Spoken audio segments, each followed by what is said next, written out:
always returns. A woman who meets the world with intensity is a woman who endures lashes of shame and disapproval from within as well as without. In Victorian England, the medical establishment would have labeled us hysterical, pathologically immoderate in emotional and physiological expression. Here's how a German-born doctor practicing in London, one Julius Althaus, defined the condition in 1866. All the symptoms of hysteria have their prototype in those vital actions by which grief, terror, disappointment, and other painful emotions and affections are manifested under ordinary circumstances and which become signs of hysteria as soon as they attain a certain degree of intensity. Of course, a certain degree of intensity invites a vast range of interpretation, and when it came to emotional eruptions, the Victorians were none too generous. Hysteria was a convenient means of pathologizing and thus regulating feminine feeling and its expression. Today, as many among us grieve our political optimism and hammer out our anger on social media, we find our husbands, our boyfriends, our parents, our politicians diagnosing us with similar maladies. We're wallowing in it. Why are we so freaked out? We must be bleeding out of our wherever. Take a Xanax, girl, and calm down. We are the women who can hardly contain our screams, and oftentimes we don't. Our muchness oozes from our pores like acidic sweat. Rancor, more caustic, less concealable than ever. But however brutally the stigma may sizzle in this political moment, this sense that we are somehow too much is hardly new to us, nor will it dissipate whenever Donald Trump's vice finally unclenches from our skulls. I conceived the idea for this audiobook, a critical cry of bullshit against this concept, too much, some years ago during a comparatively happier presidency. This term, too much, pernicious in its ambiguity, attacks with the force of history.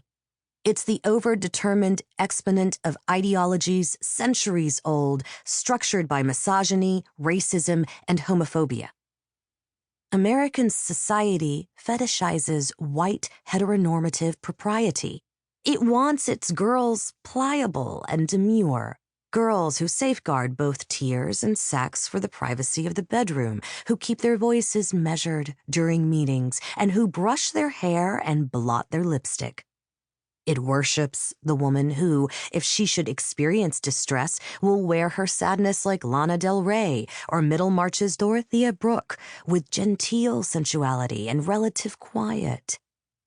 Anything more? Well, that would be excessive. Accordingly, you're just too much is the threat of patriarchy disguised as playful admonition. It is a warning, even a diagnosis. It is saying, this space is not yours to colonize. This power is not yours to claim. Systemic oppression relies on the careful partitioning of social space.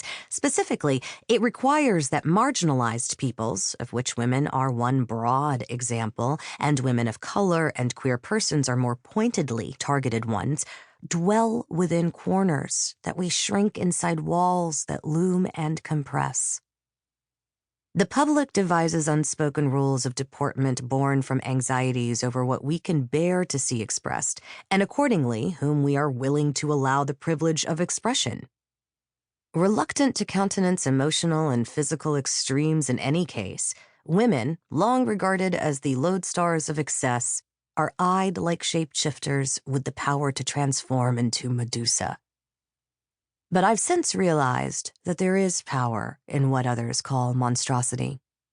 Our refusal to abide, to prioritize the comfort of the West's hegemonic governance, lays bare the rickety scaffolding of culture's so-called behavioral norms.